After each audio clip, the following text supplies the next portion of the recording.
جیاوازی چیە لە نێوان کەسێک کە زیندووە کەسێک کە دەژی چێ دەتوانێت وەڵام بداتەوە؟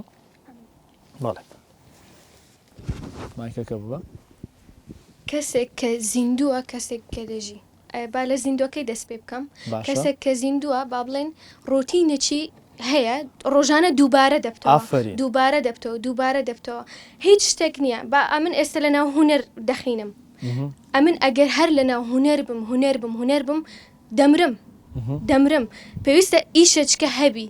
علمەچکە هەبی شتێچکە هەبی ئەم بتام خۆم پێ خەریکەم ئێستا بۆ نمونە با بڵێن کەسێک مامۆستایە مامۆستای زمانی ئینگلیزی با بڵێن پێویست ناکە بەس دەرسی ئینگلیزی بلێتەوە فێر بە بخینەوە بنووسە ئەزمونکە ژیان چییە ئەزمونە هەتا ئەزمون نەکەی ئەتو ناتانی بژی ئێستا کەسێک کە زیندووە با بڵێن لە جێکی ئیش دەکا ڕۆتینی ژیانێک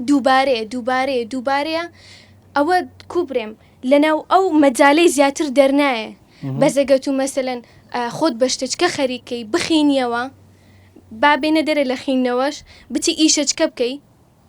معاملەی زیاتر بکەی خەڵکی زیاتر دەناسی و هەم کوبرێم خەیاڵت فراوان دەبی کە خەیاڵیش فراوان بوو مرۆڤەکە گەورە دەبی و سوود بە چاردەوری خۆی دەگەینی کەسێک کە دەژی ئەوەیە کە خۆی ماندی دەکا هەتە ماندی نەبی ناتانی بژی ئەمن باپارەم هەبی بەس کە ماندی نەبووم زۆر جار ئەوانەی دەوڵەمەندەکان کە زۆر پارەیان هەیە و هەموو دەمێ لە ماڵێنە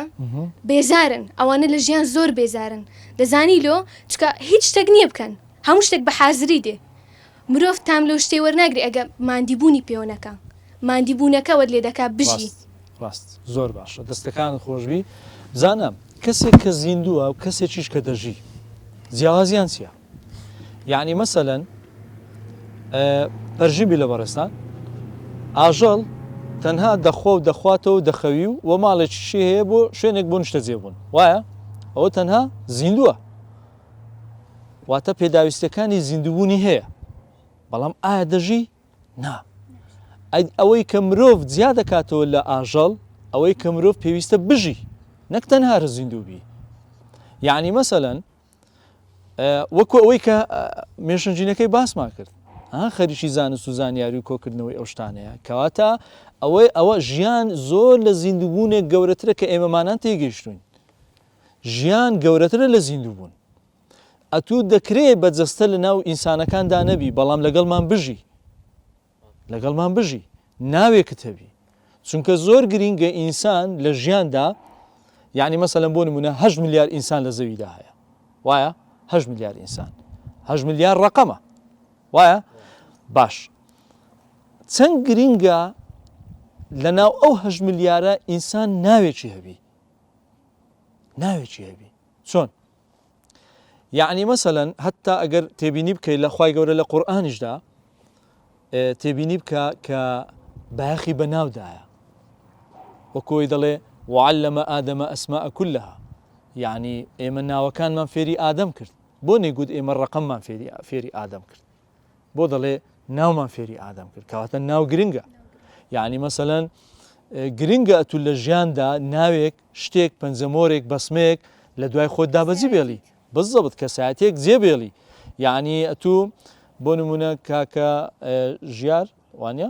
کاکە ژیار مەسەلەن کە لە ژیاندا دەژی چەند خۆشە کە پاشەوەی کە مردیش چۆ دنیای ئەو لاش ناوی هەبی وایە بۆ ناو گرنگە سیرکە با من نمونێکی وازحتان بۆ بێنەوە ئێستا گەر زەنجی مۆبایلەکەی کاکە هەڵوێز لێ بدا پێت بڵێم ئەوە بۆ جوابن نەداوە دەڵێ ئەخەر مامۆستا ئەوە ڕقەمە هەمان ئەو کەسە